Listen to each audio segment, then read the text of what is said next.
வணக்கம். இது ஐபிசி தமிழின் செய்தி நேரம். முதலில் தலைப்புச் செய்திகள். விரிவான செய்திகள் தொடர்கின்றன. திருகோணமலையில் உள்ள மேல் எண்ணெய் தாங்கி வளாகத்தில் உள்ள 61 எண்ணெய் தாங்கிகளை புனரமைக்கும் திருகோணமலை அபிவிருத்தி திட்டத்தை ஆரம்பிக்க உள்ளதாக ஸ்ரீலங்கா ஜனாதிபதி ரணில் விக்ரமசிங்கே தெரிவித்துள்ளார். இலங்கை பெட்ரோலிய கூட்டுத்தாபனம் மற்றும் இந்திய எண்ணெய் நிறுவனம் என்பவற்றின் ஒத்துழைப்புடன் இந்த அபிவிருத்தி பணிகளை மேற்கொள்ள உள்ளதாக அவர் கூறினார். திருகோணமலைக்கு பயணம் செய்த ஸ்ரீலங்கா ஜனாதிபதி திருகோணமலை எண்ணெய் தாங்கிகள் வளாகம், இந்தியன் எண்ணெய் நிறுவன எண்ணெய் தாங்கிகள் மற்றும் களஞ்சிய முனையத்திற்கு கண்காணிப்பு விஜயத்தை மேற்கொண்டார். திருகோணமலை இந்தியன் எண்ணெய் நிறுவனத்தின் எண்ணெய் தாங்கிகள் மற்றும் களஞ்சிய முனையத்திற்கு சென்ற ஜனாதிபதியை முகாமைத்துவ பணிப்பாளர் மனோஜ் குப்தா வரவேற்றார். அவற்றின் செயற்பாடுகளை பார்வையிட சென்ற ஜனாதிபதிக்கு அந்த முனையத்தின் செயற்பாடுகள் தொடர்பில் விளக்கம் அளிக்கப்பட்டது.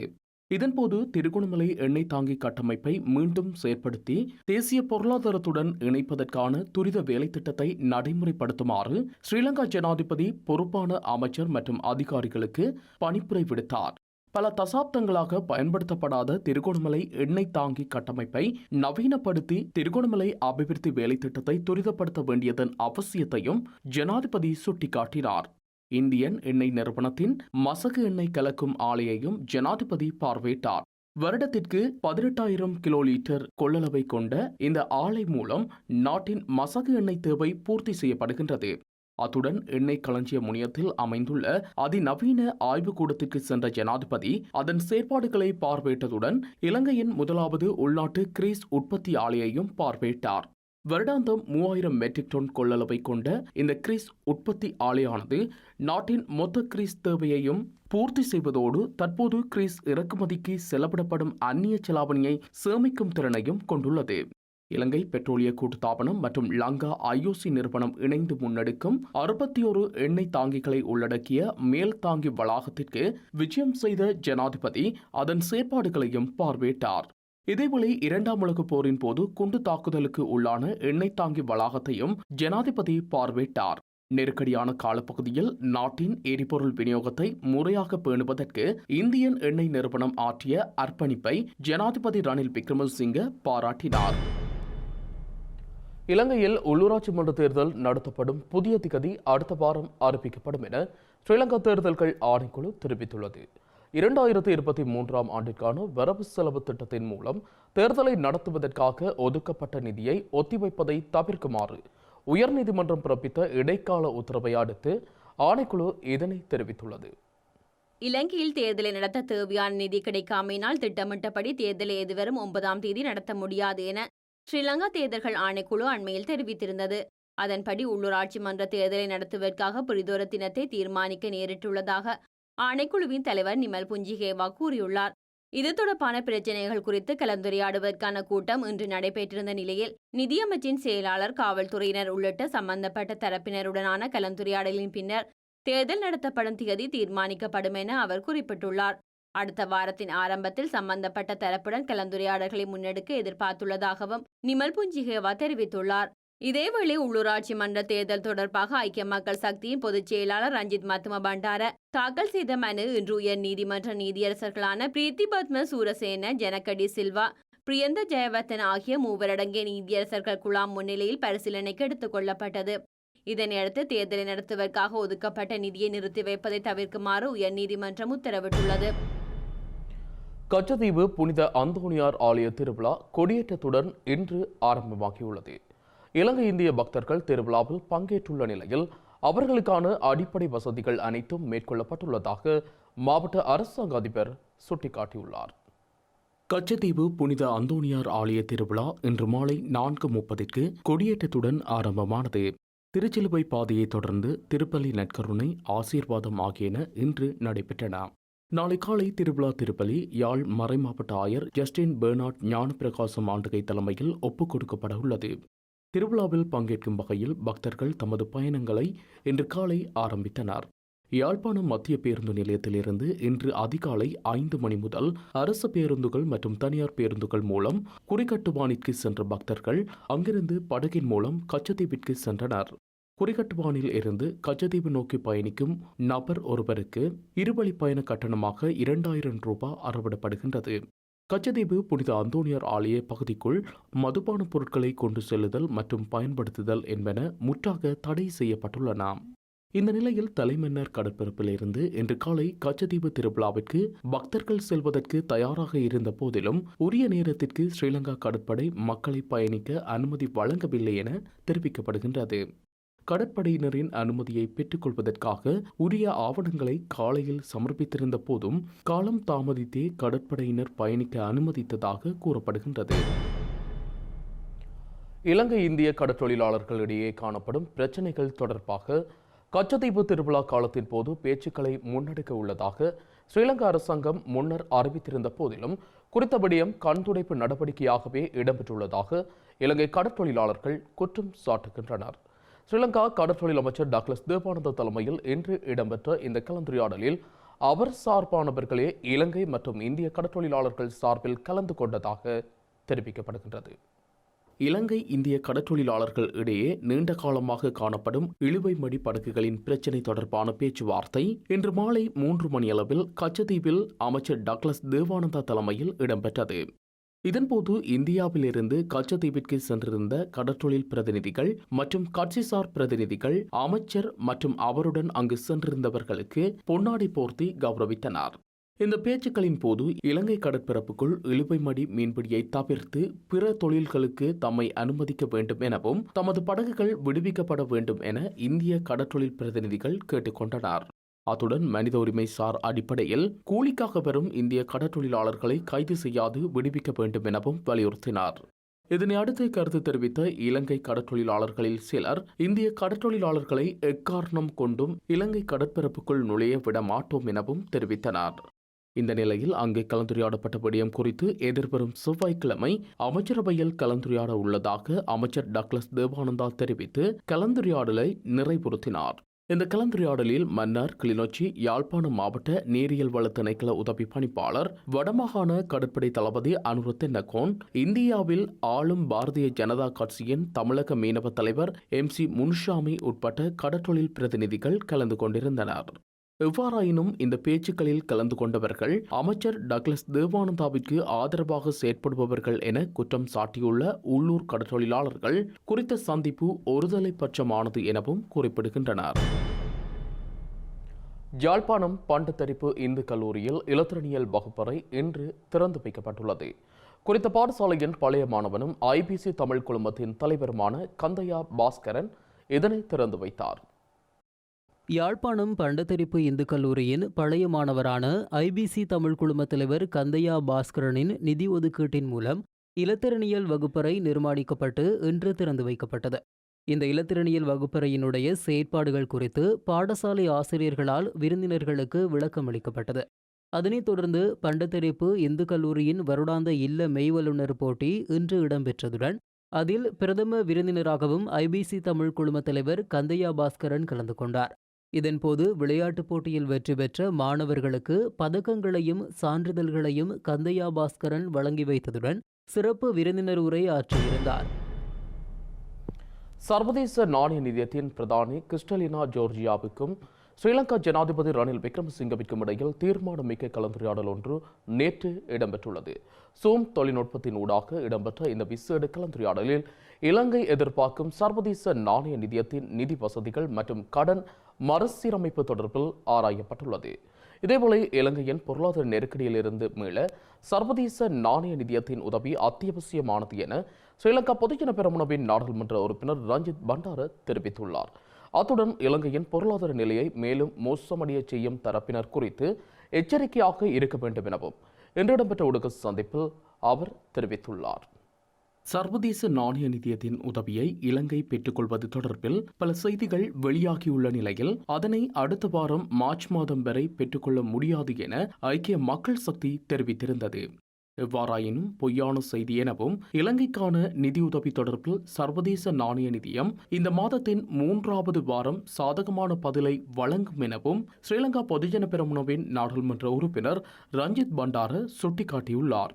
நிதியத்தின் உதவியை பெற்றுக் கொள்வதற்கான இறுதிக்கட்ட கலந்துரையாடல் வெற்றிகரமாக முன்னெடுக்கப்பட்டுள்ளதாகவும் அவர் தெரிவித்துள்ளார். இதேவேளை ஸ்ரீலங்காவின் முன்னாள் ஜனாதிபதியான கோட்டாபய ராஜபக்ஷவின் முயற்சியை தற்போதைய ஜனாதிபதி ரணில் விக்ரமசிங்க வெற்றிகரமாக முன்னெடுத்திருப்பதாகவும் அவர் கூறியுள்ளார். இலங்கையின் முன்னாள் ஜனாதிபதி கோட்டாபய ராஜபக்ஷவை போன்று மக்கள் போராட்டங்களில் ஊடாக தன்னை ஆட்சியிலிருந்து அகற்ற முடியாது என ஸ்ரீலங்கா ஜனாதிபதி ரணில் விக்ரமசிங்க மறைமுகமாக போராட்டக்காரர்களுக்கு எச்சரிக்கை விடுத்துள்ளார். நாட்டில் நாடாளுமன்ற தேர்தலை நடத்துவதன் ஊடாக மாத்திரமே ஆட்சி மாற்றத்தை ஏற்படுத்த முடியும் என திருகோணமலை வான்படை முகாமில் இடம்பெற்ற நிகழ்வில் அவர் கூறினார். ஒரு நாட்டின் அரசாங்கம் நாடாளுமன்றத்தால் மாத்திரம் தேர்ந்தெடுக்கப்படும் எனவும் அது இல்லாமல் ஆட்சி மாற்றம் நடைபெறாது எனவும் ஸ்ரீலங்கா ஜனாதிபதி ரணில் விக்ரமசிங்க தெரிவித்துள்ளார். வான்படை முகாமில் நடைபெற்ற நிகழ்வில் உரையாற்றிய ஜனாதிபதி கடந்த ஜூன் மாதம் நாடாளுமன்றத்தை பாதுகாக்க முப்படையினர் மற்றும் காவல்துறையினர் மேற்கொண்ட நடவடிக்கைகளுக்கு நன்றி தெரிவித்துள்ளார். அத்துடன் நாடாளுமன்றம் இல்லாத நாடுகள் அராஜக நாடுகளாக மாறலாம் என்பதை சுட்டிக்காட்டிய ரணில் விக்ரமசிங்க ஒரு நாட்டில் நாடாளுமன்றம் இல்லாவிட்டால் சட்டங்களை இயற்றும் அதிகாரம் இல்லாமல் போய்விடும் எனவும் குறிப்பிட்டுள்ளார். மேலும் இலங்கையின் அரசியலமைப்பையும் பொருளாதாரத்தையும் பாதுகாக்க அனைவரும் ஒன்றிணைந்து பாடுபட வேண்டும் எனவும் அவர் தெரிவித்துள்ளார். நாட்டின் அரசியலமைப்பின் மூலம் உருவாக்கப்பட்ட நிறைவேற்றுத்துறை, சட்டத்துறை, நீதித்துறை ஆகியன பாதுகாக்கப்பட வேண்டும் எனவும் ஸ்ரீலங்கா ஜனாதிபதி வலியுறுத்தியுள்ளார். கெடட் அதிகாரிகள் உள்ளிட்ட வான்படை அதிகாரிகள் அரசியலமைப்பை நிலைநிறுத்த இன்று சத்திய பிரமாணம் செய்துள்ள நிலையில் அது அவர்களின் முதன்மையான கடமை மற்றும் பொறுப்பென ஸ்ரீலங்கா ஜனாதிபதி ரணில் விக்ரமசிங்க தெரிவித்துள்ளார். அரசியலமைப்பை பாதுகாப்பதும் நாட்டை பாதுகாப்பதும் அவர்களின் கடமை எனவும் நாடு இல்லாமல் அரசியலமைப்பு இல்லை என்றும் ஒரு நாடு இல்லாமல் அரசியலமைப்பு வெறும் காகித துண்டாகவே இருக்கும் என்றும் அவர் கூறியுள்ளார். இலங்கையின் அரசியலமைப்பின் முதல் சரத்தில் ஜனநாயக சோசலிச குடியரசு பற்றியும் நாட்டின் ஒற்றையாட்சி பற்றியும் குறிப்பிடப்பட்டுள்ளது எனவும் அதன்படி அனைவரும் செயல்பட வேண்டும் எனவும் கூறியுள்ளார். நாட்டின் ஒற்றையாட்சியை பாதுகாக்க வேண்டுமானால் நாட்டு மக்களின் ஜனநாயகத்தை பாதுகாக்க வேண்டும் எனவும் அவர் வலியுறுத்தியுள்ளார். மேலும் இறையாண்மை, சுயாதீனம் மற்றும் சுதந்திர நாட்டை அச்சுறுத்தும் வகையிலான செயற்பாடுகளுக்கு இடமளிக்க கூடாது எனவும் ஸ்ரீலங்கா ஜனாதிபதி கூறியுள்ளார். ஸ்ரீலங்கா அரசாங்கத்திற்கு எதிராக சுகாதார சேவை தொழிற்சங்க ஒன்றிணைப்பு அமைப்பு இன்று போராட்டம் ஒன்றை முன்னெடுத்திருந்தது. வைத்தியர்கள், தாதியர்கள் உள்ளிட்ட சுகாதாரத்துறையின் அதிகாரிகள் கொழும்பில் உள்ள சுகாதார அமைச்சின் தலைமை காரியாலயத்திற்கு முன்பாக இந்த போராட்டத்தை நடத்தியுள்ளனர். ஸ்ரீலங்கா அரசாங்கத்தை எதிர்த்து பல தொழிற்சங்கங்கள் தொடர்ச்சியாக போராட்டங்களை முன்னெடுத்து வரும் பின்னணியில் சுகாதார சேவை தொழிற்சங்க ஒன்றிணைப்பும் இன்று போராட்டம் ஒன்றை முன்னெடுத்திருந்தது. இந்த போராட்டத்தில் சுகாதார தொழிற்சங்க நிபுணர்கள் சங்கத்தின் தலைவர் ரவி குமுதேஸ் உள்ளிட்ட பலர் கலந்து கொண்டனர். ஸ்ரீலங்கா அரசாங்கத்தால் நடைமுறைப்படுத்தப்பட்டுள்ள புதிய வரி கொள்கைக்கு எதிர்ப்பு தெரிவித்தும் மருந்து பற்றாக்குறைக்கு உடனடி தீர்வு வழங்குமாறு கோரியும் இந்த போராட்டம் நடத்தப்பட்டுள்ளது. அத்துடன் அதிகரிக்கப்பட்ட மின்சார கட்டணத்தை குறைக்க நடவடிக்கை எடுக்குமாறும் மக்களின் பிரதான பிரச்சினைகளுக்கு தீர்வு வழங்குமாறும் போராட்டக்காரர்கள் அரசாங்கத்தை வலியுறுத்தியுள்ளனர். இந்த போராட்டம் முன்னெடுக்கப்பட்ட பகுதியில் வாகன நெரிசல் ஏற்பட்டதை அடுத்து பாதுகாப்புக்காக காவல்துறையினர் குவிக்கப்பட்டிருந்தனர். எவ்வாறாயினும் அமைதியான முறையில் தங்கள் கோரிக்கைகளை முன்வைத்த போராட்டக்காரர்கள் மாலை 5 மணியளவில் அங்கிருந்து கலைந்து சென்றிருந்தனர். திருகோணமலையில் பாடசாலை ஒன்றிற்கு முன்பாக மதுபானம் விற்பனை செய்வதை தடுத்து நிறுத்துமாறு வலியுறுத்தி போராட்டம் ஒன்று மேற்கொள்ளப்பட்டுள்ளது. மதுபான விற்பனை நிறுத்தப்படாவிடின் தாம் தொடர்ச்சியாக உண்ணாவிரத போராட்டத்திலும் இறங்க தயாராக இருப்பதாக போராட்டக்காரர்கள் எச்சரித்துள்ளனர். திருகோணமலை கடல்முக வீதியில் உள்ள பிரபல பெரும்பான்மையின கலவன் பாடசாலைக்கு முன்பாக புதிதாக ஆரம்பிக்கப்பட்ட விடுதியொன்றில் மதுபானம் விற்பனை செய்வதற்கு எதிர்ப்பு தெரிவித்து இன்று மதியம் இந்த ஆர்ப்பாட்டம் முன்னெடுக்கப்பட்டது. குறித்த பகுதி மக்கள், பாடசாலை பழைய மாணவர்கள் மற்றும் பாடசாலை சமூகத்தினர் ஒன்றிணைந்து பாடசாலைக்கு முன்பாக ஆர்ப்பாட்டத்தில் ஈடுபட்டனர். புதிதாக ஆரம்பிக்கப்பட்ட குறித்த விடுதிக்கு 100 மீட்டர் தூரத்தினுள் ஆலயம் மற்றும் பாடசாலை அமைந்துள்ளதாகவும் எவ்வாறு மதுபான சாலையை அங்கு திறப்பதற்கு அரசு அதிகாரிகள் அனுமதிக்க முடியும் என ஆர்ப்பாட்டத்தில் ஈடுபட்டவர்கள் கேள்வி எழுப்பினார்கள். மதுபான விற்பனை நிறுத்தப்படாவிடின் தாம் தொடர்ச்சியான உண்ணாவிரத போராட்டத்திலும் இறங்க தயாராக இருப்பதாக அவர்கள் தெரிவித்தனர். இப்படியான ஒரு மதுபான சாலையை திறந்து வச்சுக்கிட்டு நீங்க இதை வியாபாரம் பண்ணிட்டு இருந்தீங்கன்னா அந்த பிள்ளைகளோட வாழ்க்கை நடைமுறை காலத்துல எதிர்காலத்துல அந்த பிள்ளைகளோட லைஃப் நீங்க யோசிக்காமலே தானே இதை செய்றீங்க. அதனால இந்த பாருக்கு, அதாவது இந்த மதுபான சாலைக்கு அனுமதி பத்திரம் வழங்கினவங்க கொஞ்சம் நீங்க சிந்திச்சு இந்த மதுபான சாலையை கொஞ்சம், அதாவது இந்த பாடசாலைக்கு முன்னுக்கு இருக்கிற மதுபான சாலையை அகற்றி இந்த பாடசாலைக்கு படிக்கிற மாணவர்களுக்கு நீங்க ஒத்துழைப்பு வழங்குறதுக்கு இந்த அரசாங்க அதிபர், இந்த திருகோணமலை மாவட்ட பார்லமெண்ட் உறுப்பினர், திருகோணமலை மாவட்ட அமைப்பாளர்கள், திருகோணமலை மாவட்ட நகராட்சி மன்ற சேர்மன், திருகோணமலை மாவட்ட பிரதேச செயலாளர், இவங்களுக்கு எல்லாருக்கும் இந்த நாங்கள் கதைக்கிறதுக்கு இதை எடுத்து நீங்க இந்த மதுபான சாலை உரிய அனுமதி பத்திரத்தை ரத்து செய்து இதை இந்த இடத்துல இருந்து கொஞ்சம் அகட்டி கொடுங்க. இதுல இன்னொரு பிரச்சனை வரும். இதுல வச்சா இந்து மத பள்ளி பாடசாலைக்கு முன்னுக்கு இன்னொரு பார் திறப்பாங்க. கேட்டா சொல்லுவாங்க அதுக்கு கொடுத்திருக்காங்களே, அதால இதுல நாங்க திறக்கிறோம், இப்படியான ஒரு இதை கொண்டு வருவாங்க. இலங்கை போக்குவரத்து சபையின் கிளிநொச்சி சாலை ஊழியர்கள் தமது போக்குவரத்து சேவைக்கு பாதிப்பை ஏற்படுத்தும் பல்வேறு விடயங்களை சுட்டிக்காட்டி முன்னெடுத்த பணி புறக்கணிப்பு கைவிடப்பட்டுள்ளது. பணி புறக்கணிப்பினால் பொது போக்குவரத்து சேவையை பயன்படுத்தும் பொதுமக்கள் பாதிக்கப்பட்டுள்ளனர். இலங்கை போக்குவரத்து சபையின் கிளிநொச்சி சாலை ஊழியர்கள் முன்னெடுத்த பணி புறக்கணிப்பு போராட்டம் கைவிடப்பட்டுள்ளது. இலங்கை போக்குவரத்து சபையின் வடபிராந்திய பதில் முகாமையாளர் விகித தர்மசேன கிளிநொச்சி சாலைக்கு நேரில் சென்று மேற்கொண்ட பேச்சுவார்த்தைகளின் அடிப்படையில் குறித்த பணி புறக்கணிப்பு கைவிடப்பட்டுள்ளது. கிளிநொச்சி சாலையின் வருமானத்தை பாதிக்கும் வகையில் யாழ்ப்பாணம் முல்லைத்தீவு வழித்தடத்தில் ஒரே நேரத்தில் சேவைகளை ஆரம்பிப்பதற்கு அனுமதி வழங்கப்பட்டமை மற்றும் யாழ்ப்பாணம் முல்லைத்தீவு புல்மோட்டை ஊடாக திருகோணமலை செல்லும் தமது பேருந்துக்கு முன்னால் விஸ்வமடுவிலிருந்து திருகோணமலைக்கு தனியாருக்கு சேவையாற்ற அனுமதித்தமை உள்ளிட்ட விடயங்களுக்கு எதிராக இந்த பணி புறக்கணிப்பை மேற்கொண்டிருந்தனர். இந்த நிலையில் தமது கோரிக்கைகளுக்கு தீர்வு வழங்குவதாக உறுதி வழங்கப்பட்ட நிலையில் பணி புறக்கணிப்பை கைவிடுவதாக குறிப்பிட்ட கிளிநொச்சி சாலை ஊழியர்கள் சிரமங்களை எதிர்கொண்ட பொதுமக்களிடமும் மன்னிப்பும் கோரியுள்ளனர். சம்பந்தப்பட்ட தரப்போட கதைச்சு எங்களுக்கு ஒரு சரியான முடிவை தந்திருக்கிற முக்கியமாக நாங்கள் எந்த கோரிக்கையை முதலாவதாக வச்சோமோ அந்த கோரிக்கைக்கு சரியான முடிவு ஒன்றை தந்திருக்கிறேன். ஆனபடியால் நாங்கள் இந்த பணி பகிஷ்கரிப்பை இதோட முடிவு செய்ய போகிறோம். இதால் ஏற்பட்ட பொதுமக்களுக்கு ஏற்பட்ட இடைஞ்சலுக்கு நாங்கள் பொதுவாகவே மன்னிப்பு கேட்டுக்கொள்கிறோம். சம்மந்தப்பட்ட எங்களோட பெரிய மூத்த அதிகாரிகளுக்கும் தொழிலாளி சார்பாகவும் நிர்வாகம் சார்பாகவும் எங்களோட சாலை நிர்வாகத்துக்கும் வடபிராந்தியத்துக்கும் நன்றிகளை தெரிவித்துக்கொள்கிறோம்.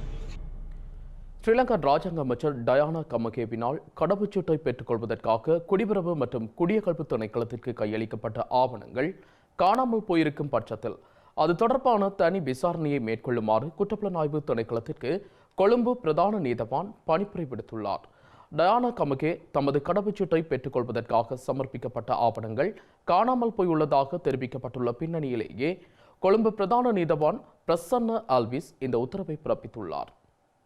ஸ்ரீலங்காவின் ராஜாங்க அமைச்சர் டயானா கமகேயின் இரட்டை குடியுரிமை குறித்து விசாரணைகளை மேற்கொள்ளுமாறு கோரி நீதிமன்றத்தில் மனு தாக்கல் செய்யப்பட்டிருந்தது. இந்த நிலையில் ஸ்ரீலங்கா குடிவரவு மற்றும் குடியகல்வு திணைக்களத்திற்கு டயானா கமகேயினால் சமர்ப்பிக்கப்பட்ட பிறப்புச் சான்றிதழ் காணாமற் போயுள்ளதாக தெரிவிக்கப்பட்டுள்ளது. இது தொடர்பான விசாரணைகளை முன்னெடுத்த கொழும்பு பிரதான நீதவான் பிரசன்ன அல்விஸ் மூலப்படிவம் இல்லாவிட்டாலும் அதன் பிரதியை வைத்து விசாரணைகளை தொடருமாறு உத்தரவிட்டுள்ளார். இதனையடுத்து பிரித்தானிய உயர் ஸ்தானிகராலயத்திடமிருந்து பரஸ்பர சட்ட உதவி தொடர்பான அறிக்கையை பெற்றுக்கொள்ளாது வழக்கு தொடர்பான ஆவணங்களை சமர்ப்பிக்க முடியாதென குற்றப்புலனாய்வு பிரிவினர் சார்பில் முன்னிலையான சட்டத்தரணி சானக டி சில்வா தெரிவித்துள்ளார். இந்த நிலையில் டயானா கமகேயின் வழக்கு தொடர்பில் இதுவரை பெற்றுக்கொள்ளப்பட்ட வாக்குமூலங்களை சமர்ப்பிக்குமாறு குற்றப்புலனாய்வு பிரிவினருக்கு நீதவான் உத்தரவிட்டுள்ளார். ஸ்ரீலங்காவிற்கான பிரித்தானிய உயர் ஸ்தானிகர் சாரா ஹால்டனை மட்டக்களப்பு மாவட்ட நாடாளுமன்ற உறுப்பினர்களான இரா சாணக்கியன் மற்றும் கோவிந்தம் கருணாகரம் ஆகியோர் சந்தித்து கலந்துரையாடியுள்ளனர். குறித்த சந்திப்பில் பிரித்தானிய வெளிவிவகார அமைச்சின் இலங்கைக்கு பொறுப்பான அதிகாரியான மாயா சிவஞானமும் பங்கு பெற்றிருந்தார்.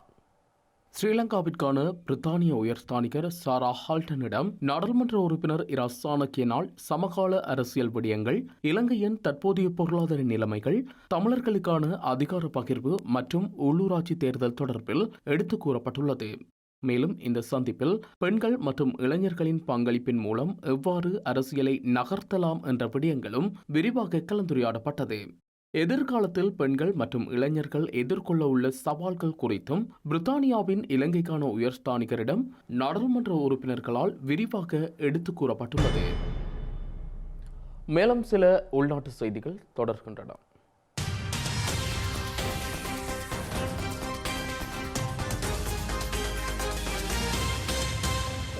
இயக்கச்சி பகுதியிலிருந்து பளை நோக்கிய மரதன் ஓட்டத்திற்காக ஆரம்ப இடத்திற்கு மாணவர்களை ஏற்றி சென்ற கப்ரக வாகனம் புதுக்காட்டு சந்தியை அண்மித்த A9 பிரதான வீதியில் கட்டுப்பாட்டை இழந்து விபத்துக்குள்ளாகியுள்ளது. இதன்போது வாகனத்தின் பின்னால் அமைக்கப்பட்ட பாதுகாப்பு கூடாரம் வாகனத்தை விட்டு அகன்றவையால் மாணவர்களும் வீதியில் விழுந்து காயமடைந்துள்ளனர். இதன்போது 11 பேர் காயமடைந்திருந்த நிலையில் 4 தொடர்ந்தும் சிகிச்சை பெற்று வருகின்றனர். கிளிநொச்சி திருவையாறு வின்சன் வீதி பகுதிக்குள் நுழைந்த காட்டு யானைகள் தென்னை மரங்கள் மற்றும் வாழை மரங்களை நாசமாக்கியுள்ளதாக கிராமவாசிகள் விசனம் தெரிவித்துள்ளனர்.